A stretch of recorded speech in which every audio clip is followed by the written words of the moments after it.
So on today's podcast, we have Vamp, who is going to talk about her journey of into the fitness industry and everything that she's done over the past years and how we first met. So thank you, Vamp, for coming on to this podcast today. Yeah, I'm excited. Glad to be here. Good. So let's kick off the podcast about why you came into the fitness industry. I fell into the fitness industry, basically. I did it by accident. The fitness industry chose me. No, I actually started off as an accountant. And I got to a stage where I just wasn't feeling, the word's not happy, but something just didn't feel right with what I was doing. Like I knew I wasn't supposed to be doing what I was doing. And I felt in all areas of my life that I was trying to be somebody for other people that wasn't me. Like I was trying to do what was right and do what was expected of me. Yeah. And I was with someone at the time, and I wanted so desperately to be the right person for this person. It's almost like I was losing myself.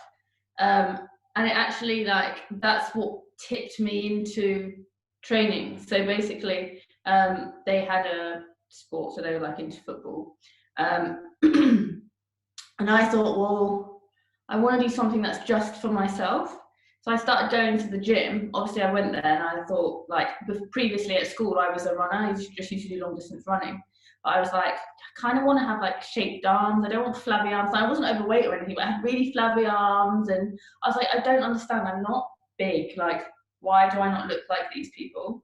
Obviously, you're never going to look like the photoshopped people in magazines and stuff. But anyway, that was in my head when I went, I want to look like this. So I went there, and as I spent my first few weeks on the treadmill or lifting really light weights, I was like, still not working. And I asked one of my friends, and he was like, look at bodybuilding.com, they've got loads of free workout stuff on it and free guides, and then you'll be able to see. And I was like, okay, cool. So I just printed off, I can't remember what her name was, but I basically looked for the least muscular woman that had nice toned arms, is what I was looking for. I couldn't remember who she was. Anyway, I took that and I didn't have a fucking clue. Excuse me, can I swear on your podcast? Go for it. I'll leave it silent, and then you can edit it. I didn't have a clue, and this workout, like, it took me 2.5 hours because I was trying to figure out what the names were, where the machines were, and it felt like a struggle, but it became really addictive, as in figuring out what to do when, and I was quite self-conscious, so it made me come out of my comfort zone, because I thought to myself, that's the biggest guy in here, he does everything, I'm going to go become friends with him, because not only will he tell me what to do, but I figured that if he's the biggest guy in here and everyone respects him, then he'll kind of look after me. Yeah. Like, you know when you walk in and you're like, you know somebody in there. Yeah, he's like my big bro. So that was my strategy. Because everyone always has that fear of, like, when someone's looking at you that you're doing it wrong, so it kind of makes you not want to do it. Yeah. But anyway, I realised that I started to get results really, really quickly. Within like 8 weeks, I had already started to see like lines on my body. I was eating more. I just didn't understand, like, how am I eating more, but I'm looking better. Yeah. And I cut way down on running and things. But yeah, I realised that I'd taken control over this part of my life, and I'd invested time and effort into it, and I'd gone out of my comfort zones, and it was the one place where I felt so happy. I was just like in my element. So I was training in the morning, at lunch, and after work. Probably like doing it straight away. So I'd do like a spin class in the morning, and then my lunch would be half an hour. So I'd be like, I'll do legs, and then in the evening I'd do like upper body. God. But my partner really wasn't into it, and that's actually the first time that we had like the first step to our breakup was actually in the gym, because I literally turned around and I was like, I'm doing this for me, I don't want to not do it. Yeah. And having the power to do that and finding that yourself, like, it transitions into other parts of your life. Suddenly found myself at work and I was like, I really don't want to do this. And I had a really cool boss really cool boss. And I had a meeting with him and I was like, I just feel like I'm really unhappy in my role. I don't know what to do. He's like, okay, put it this way. If you could do anything, what would you do? I was like, I'd be in the gym probably training people. He's like, well, go do that. He's like, it doesn't matter. And I was like, yeah, but I spent all these years studying. And he's like, so? At least you found out now. And then as I started to do that and make these choices, even though they were hard, life just seemed to get better and better. And some people would be like, well, now you're being a little bit selfish. Well, no, I'm not. I'm doing what feels energetically right for me. Yeah. And then actually everybody else in my life is a lot happier because I can be a lot more honest about what I'm doing because it comes from a good place. Yeah. No, that's a lot of people like think there's a lot of different journeys of people getting into fitness. Mm-hmm. Yours is very different from everyone else's, really. You would like enjoy it. You basically picked on the biggest guy in the gym and thought, yeah, I want to be his best pound and literally get more involved in the gym. And what a lot of people these days is like, they hate that gym fear. Mm-hmm. A lot of women, they have that gym fear, and it's trying to overcome that. I feel is right now is trying to push people, say that it's not all grunting, throwing weights down, and it's not that bad. But no, it's great insight, Vamp. But that's the thing as well. If you go and you speak to one person in the gym, they will introduce you. Well, I do it to my clients. Say that I'm training someone in the gym and I see a couple of my other clients in there. I will go and introduce that client to my other clients. Yeah. So if they're training, they can say hi. It's just having that familiarity is what makes you feel a little bit safer. Yeah. Like if you go into a club and sit down on your own and you don't know anyone, you feel a bit like, but if you go to the same club the next day with your mates, you feel completely different. Yeah, you've got like a friend, that's the thing. So Vamp, what do you like? So talk to me about your business right now. Like, who do you train and what are you doing? Who you helping with? And yeah. So primarily, I train women, and I wouldn't say fussy, but I'm quite specific when I take people on about who I'm training and who I'm not training, because I'm a great believer as in, if you come to me and say, I want to look like this, I want to make sure that that journey is going to be consistent and it's not just skin deep, because after your motivation leaves, you can have other issues that are going to arise. Yeah. So if I know that, but then we have a good connection when we first sit down and talk to each other, then it's something we can work with, because I know at the end of the day, every single person, it comes down to balance. Yeah. Internally and mindset wise. And the thing is that you'll find that some people actually who go in for aesthetics end up taking a step back, and they're like I had one client that said, oh, I've gone to this mindset workshop now every 3 days because it makes me realize that I need to work on my mindset. Yeah. And from that, they've become consistent and felt better in their body as the average of their habits improve, because their well-being is overall better. So yeah, but primarily women. I have a couple of guys, but going forward after COVID, I'm just going to train women because it's my passion. And niche-wise, online at the moment, I'm training female entrepreneurs in particular. Okay. The reason for that is because I'm one. Yeah. I know what it's like to struggle to build a business, but a struggle doesn't necessarily mean pain or sacrifice. It just means that you can feel a little bit lonely. I don't care how many people you have in your house, but if you're the only person running your own business, yeah, like it's hard to find someone to align to your way of thinking and emotional attachment. And thinking, why do you have certain emotional attachments to things? So having a group of people that you can speak to, like for this, at the moment I'm launching Ignite, which is basically, it's health and fitness 6 weeks for your weight loss journey or your health and well-being journey. But for like the first 2 weeks, or week and a half, we don't even start training. And then on top of that, they have group Zooms where we'll discuss business as well as their health and well-being. Oh, wow. So it's allowing them to have that support in all areas, because it does coincide. Yeah. You'll find that it's a little bit odd. You look at female entrepreneurs, some of them have the most amazing businesses, but they're really struggling to underpin the basics for their body and their lifestyle balance. And it's like, but you want something out of nothing, something great, and it's successful and it's profiting and you're helping other people, you know? So it's just about breaking that down. And it's because I've gone on a similar journey, like there's no way I'm at the top of my game at all. And I don't know everything. And I'm become recently so at peace with that, because I realized that was a wall that was stopping me from sharing, because I thought, why have I got the right to tell these people they can do this when I'm not blue tick material? You know what I mean? As in, like, I don't have a blue tick next to my name, so I probably shouldn't put out that if you want to do a podcast, you can do these things and post it. Yeah. Because my podcast has been around for a day. But do you know what? I figured out how to do it based on asking people. And if that's going to help someone along their journey quicker, then I'll do it. The same with health and fitness, but obviously that's my craft. So making women look great and feel great is just added into it as an overall package. So I'm really, really passionate about it, and I feel quite excited about it. So much so that I started a free version of it as well, because I can't wait for the actual one to start. So I think if you're that passionate and excited about something, you bring that much energy to it, you're gonna help people. Yeah, definitely. But you're gonna want to turn up as well. Your job won't be a chore. You're gonna wake up at 6 a.m. and think it's not a chore. Get straight up.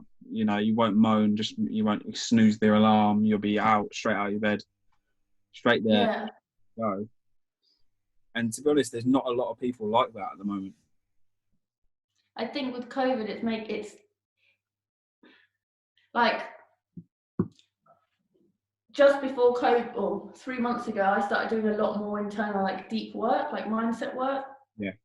And I think had I not done that, COVID would have been a lot harder, because I've had to look at a lot of parts of me that I didn't know were there, that was sabotaging my daily habits, mindset-wise. Yeah. Like I just spoke about seeing like walls about doing what I want to do because I didn't think I was ready, or things like that.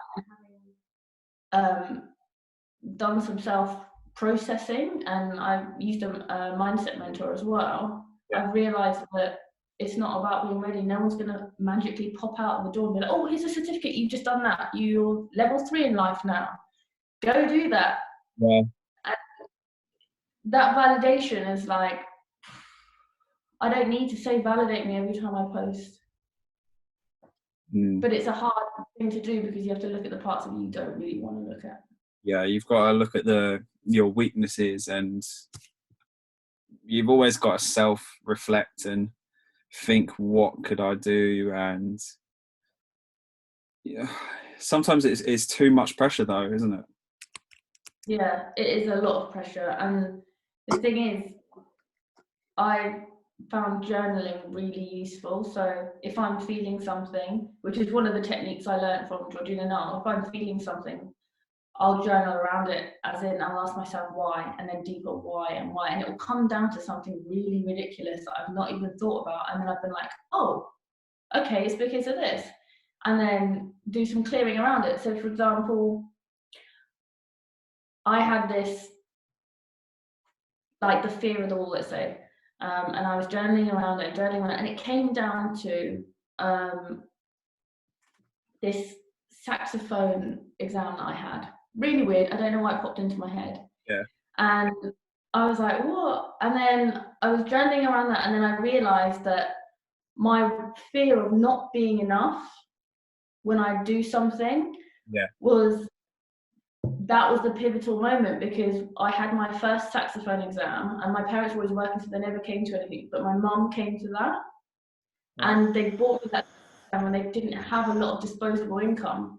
So I felt like I don't want to let them down, because this represents their sacrifice, and they've taken time to be, do you know what I mean? So I wanted to be, and I didn't want to fail in front of them. Yeah. So by realizing that and breaking it down and working with Georgina, I was able to get rid of that wall. Oh, okay. Do you know what I mean? So it's, this probably doesn't make a lot of sense, but yeah, no, that definitely does make sense. see it, picture it as well. It's like that pressure of not mucking up in front of your close like family, and it's that pressure. Yeah. They've sacrificed a lot and they want you to do well, and you put that, it's sort of like an extra pressure you put on yourself. Yeah. So then you build up this trigger that like sits there. So whenever I was going to launch a product or try something new, I had that, are you giving enough? Is this worth the money? Like, and just trying to overcompensate for things, because I have fear of disappointing people. Yeah. Like overthinking. Yeah, and it's weird because I spoke to my mum about this as well, and she said the only way you can ever disappoint me is if you stop trying and you settle. There you go. And I was just, honestly, I broke down in tears, because you spend so much time of your life trying to be what you think people expect you to be, or live up to the potential that they set, that they label you with. Yeah. And when someone turns around, they're like, you just have to keep trying and take what you want from life. It's just like, you know? So drop the mic, yeah. And it's just like a weight had just been gone. No, good. Definitely. Well done. Everyone has these walls, though. That's the thing, and it's overcoming them walls and trying to understand how to do it, and also what do you need to do to create steps and stuff like that towards it. And some people don't want to do what they think they need to do, because they think they need permission, whether that's from themselves or from other people around them. I'm by no means a finished article. I've got so much deep work to do. Like, that's just the surface. But when you do it, you reflect on it, you start to see things a little bit clearer. You start to say, do you know what? I love you, but I can't have you in my life. Yeah. To some people, it doesn't mean that you hate them or there's any bad energy. There's just they're not putting good energy into what you're trying to create or better yourself with. Yeah. That's okay as well. They've got their journey, you've got yours. No, that's good. So, I keep saying to my friends I sound like a hippie, don't I? Nothing wrong with that. No tea coming out this time. No, that's something special. That's only for lives. Oh God. So where do you see the fitness industry going in the next 2-3 years? I think that, I don't know. So basically, last year I did a retreat, and I see the fitness industry being a bit more like that. So I created a retreat based on my niche, and then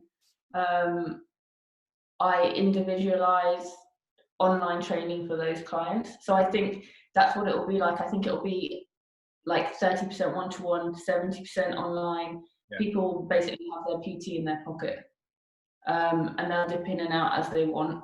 I know that everyone's like, and I did come away from Instagram a little bit at the beginning of COVID, because everyone's like, it's just loud noise in there now with fitness, things like that. But what I think is, no matter what happens, people will invest in people. So even if I'm quite happy to advertise you on my Instagram page, I'll put Eaton on my Instagram page, because I know that the people are there for me, and the people are there for her will be there for her. And my people might benefit from something that it's like having a relationship, you know. Just because you've got a girlfriend doesn't mean you're going to stop talking to girls, full stop. Yeah. You know what I mean? That's like the person you're with shouldn't be threatened because you're friends with girls. You get them. Otherwise you'd be with them. You can't talk to the girls. Exactly. I wish people could see your face right now. It's only audio. It's only audio at the moment. I bet they can imagine. Yeah, I bet. No, it is. It's a lot of people in the fitness industry now. They think is, "Oh, I'm not sharing." That some of them are very selfish, and they don't share. They don't help each other out, and they think it's take, take, take. I've seen it quite a lot recently. I've seen another trend as well where like fitness professionals use other fitness professionals, as in like they tear them down in order to promote themselves. Yeah, They might not say a specific name or anything like that, but they'll say, does your coach do this because this is bad, or do they fail to give you this and this? And it's like, okay, well, you could just promote you and your services and what you bring to the table. You don't have to highlight the, like, someone might be at the start of their journey with their clients, yeah, and then that someone, they're like, oh, I need a new personal trainer. Well, that PT is going to develop and grow. They're going to make a few mistakes along the way, so they shouldn't be victimized for that or made to feel bad. And I think that's a big thing in the industry as well, as people have fear of getting pointed at and being like, you're shit, you're wrong. And the thing is, even with training, like, I can tell you now, I'm embarrassed by the way that I used to train at the very beginning of my career. But so, if you're not, that means you've grown, right? yeah. The things that I used to program people and thought, why am I doing that? Like, I shouldn't be doing that. Yeah. So, and the thing is as well, like, everybody's different. It's like people should be seen as an individual, you know, like some people might come to you in one way and you actually end up training them. Like they'll be like, I want to train 5 times a week with you, and you're like, okay, and then you get to know them a bit better, and you're like, no, train with me twice. Yeah, too much. Yeah, like you get an understanding of the type of person that's in front of you, what they're about, their training capabilities, their recovery needs. But when you first start out, you're just like, I need to train people as hard as possible and make sure they're on a really, really healthy diet, and And like you I know. every single day, and everyone has to be on low carb, and yeah, you have to eat tuna and fish rice cakes for every day. Exactly. No. So yeah, I get what you're saying, 100%. Yeah. So what would you say for, say, a woman that's coming to the gym first time, scared of the gym, how do Mhm. you overcome that? So my first thing would be is to be say is you're coming in, your adrenaline is probably quite high. Don't go hide, run at whatever it is you're scared of. So go straight into the weight section. Yeah. What I did, and you're unsure, go start off when you first start. Go in with a plan, because that's a bit of a support, knowing that you've got a plan. Okay, go up to somebody who seems to know what they're doing when they're not training, like when they're having a break. Just be like, excuse me, I've been given this training program by my coach, and I can't really remember what this is or what this piece of equipment is.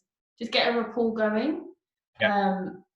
and then yeah, just start doing, or start spending. Even if you at first you don't go and specifically train all out, just going in and being in the different areas of the gym. Say you're nervous about going into the weights room, just go into that part, Yeah. spend some time in that part. You'll realize as well two things. One thing, everyone is really, really nice and will want to help you if you're not interrupting them mid squat. And two, people are mostly looking at themselves. Yeah. Definitely looking at themselves in the mirror. I reckon, and there was a test about this ages ago, some other test. Oh yeah, it's like this as well. Like they did this test where they had people count how many bounces that these basketball players were bouncing with the ball, Yeah. and then people had to note down in the whole game how many times each player bounced the ball. Now they replayed the video and they asked anyone before they replayed the video, how many times did the gorilla walk in the background? And they were like, what? There wasn't a gorilla. And they showed them the video and someone in a suit dressed as a gorilla No way. walked in the back, because everyone was focused on that. They didn't see the gorilla. Oh my God. Isn't that crazy? That's crazy. That's And that's the thing, like, I always say, like, focus brings fruition. So if I focus on fear, fear stuff's going to happen. Reaction out of fear, acting out of fear. If I focus on the positive things in life, everything positive comes to me. yeah. And I'm not saying you have to wake up and be like, I'm grateful for this, this, and this, although that is a good exercise. What I'm saying is, if you look around and it's raining, instead of being pissed off that it's raining, like, yes, I can train in the house, or movie day, or do you know what I mean? It's looking at the other side of it, really. No, fair. No, sounds great for a first timer who's coming into the gym. It's all about, as you said, just having a plan and not being. Mm-hmm. It's always asking for help. Yeah, and speak to some of the PTs as well, or some of the coaches, or even the reception staff, because going in and having a friendly face is nice. Just knowing that there's someone there who recognises you the next time you walk in. No, that's definitely a great point. What would you say about nutrition? Like starting off with nutrition, how would you start someone off? So the way that I nutritionally coach is like we'll have a little chat and we talk about their tolerances, intolerances that they have, any illnesses, and we talk about where they are and how they're feeling in themselves. So for example, I ask about like bowel movement, their periods, if they're stressed all the time, things like that. Then I'll give them a set plan for 1 week. Yeah, Sometimes it's 2 depending. And on that I'll create it so that it basically brings as much gut balance as possible and just clears some of the shit out. yeah, Not physically, but that might be in some cases. But basically it's to rebalance their gut health a little bit, especially if they're lacking in some areas. And you'll see that at the end of that first week, they're like, oh my God, I feel bloody amazing. They've only had to do it for a week. yeah, And I'm like, okay, cool, I'm going to take that off you. No more plan. Or you keep that and you use it when you get back from holiday, or you've had like a heavy session, you want to recalibrate. yeah, And then we talk about energy balance and we create a plan around that energy balance. And as we go along, I just explain to them the importance of certain food groups and how to use them for energy, things like that, yeah. and try working on lifestyle instead of living off a plan. That's great. No, that's a very like a lot of different coaches go different ways, and it's nice to hear your way, what you do with a new person in the gym with nutrition training. And like I said, it's only guidance. If you want something really particular, then go to a dietitian. Like, it's okay, and I will recommend people out if they're like, do you know what, I have really, really bad Crohn's and I need to take all these factors into it. Like, you could still write them a simple plan, but at the same time, someone could be giving them something a little bit better. So that in that case, you just step back and be like, this is for you, but go to a dietitian, you know? Yeah. Like you can sort the training out, but nutrition wise, you go across. Yeah, 100%. What do you do? So I try to do is when they first come in, ask them to write a 7-day like food plan, whatever, like what they eat the first week, and just see what they're doing, like what habits they have, what they're snacking on, and just seeing and working out is what they need to change. Sometimes like you're eating too many carbs, you're eating too much, and then just educating them, saying like, look, this is what we need to be in an energy balance, and at the moment we are too high in that energy balance, and we need to reduce a few of the foods that you're eating and create better habits, and teaching from day one, teaching them like nutrition and being like, look, this is something you need to watch and learn, and we're going to apply it next week and see how we feel, and just keep constantly laying feedback towards them and trying to have a relationship really. And I think it's works well. A lot of people a lot of my clients are more educated, so they know what to expect, they know what to do. Like, say if they went out on the weekend and they're like, Rory, I'm going to have 6 gins with my friends. They'd be like, watch, like, I know what to do, like, this week, just reduce the calories, and then over the weekend I can enjoy myself. Mm-hmm. A lot of other people would freak out and think, oh my God, my plan's out the window. Mm-hmm. And then it's like being in a car and you get a burst tyre, so you get out and you slash the other 3 tyres. It makes no sense. You just put a new tyre on, right, and just carry on from where you left off. Jesus, yeah, that's it. Where did you get that tyre to put in? That's all. Yeah. Slash every single time. Think, it's not today. No. And that's the best thing. Like, that's our role, I think, primarily is, and I say this to my clients, I don't want you forever. And people are like, what are you talking about? That's stupid. It's your business. I'm like, no, I say maximum 12 to 18 weeks, and then just come in once a month, a couple of times a month just to train. Yeah. Like, you don't have to be full intensive, like, yeah. You know what you're doing. Here's your plan. We just go hybrid, which is half online, half one-to-one. You know, because when you provide a good service and people are getting results from it, more people will realise, you know what, I don't have to struggle. I can make this a lifestyle. I'm going to go to that person because this person is my friend, and they eat pizza without guilt and they look like fire.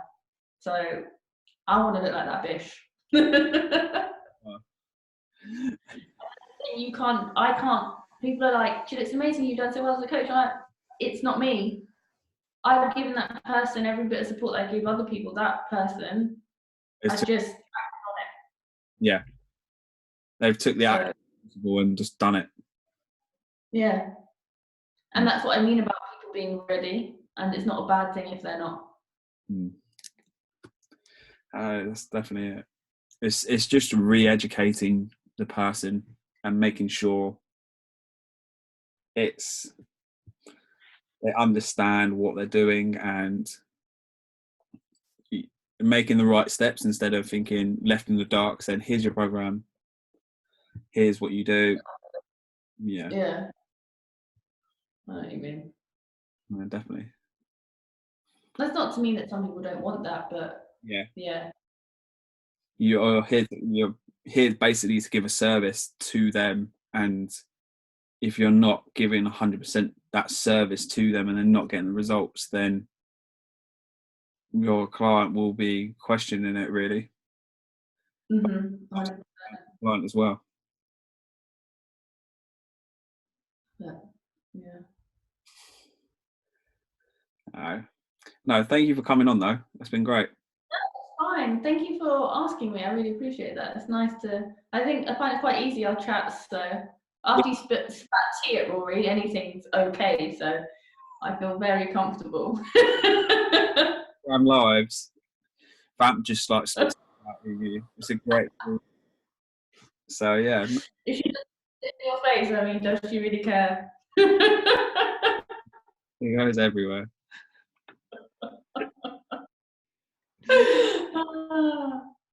Okay, cool. Thank you, bud. All right. So if anyone wants, thank you, Vamp, for coming on. Her socials are on Instagram, Vamp Fitness. Yeah, at Vamp_Fitness. Vamp_Fitness on Instagram. So please follow her straight after this, and she puts on great content, workouts. Half the time she's just in a sports bar and shorts, working heavier weights than men. So yeah, check her out, and we will see you soon. Thanks, guys.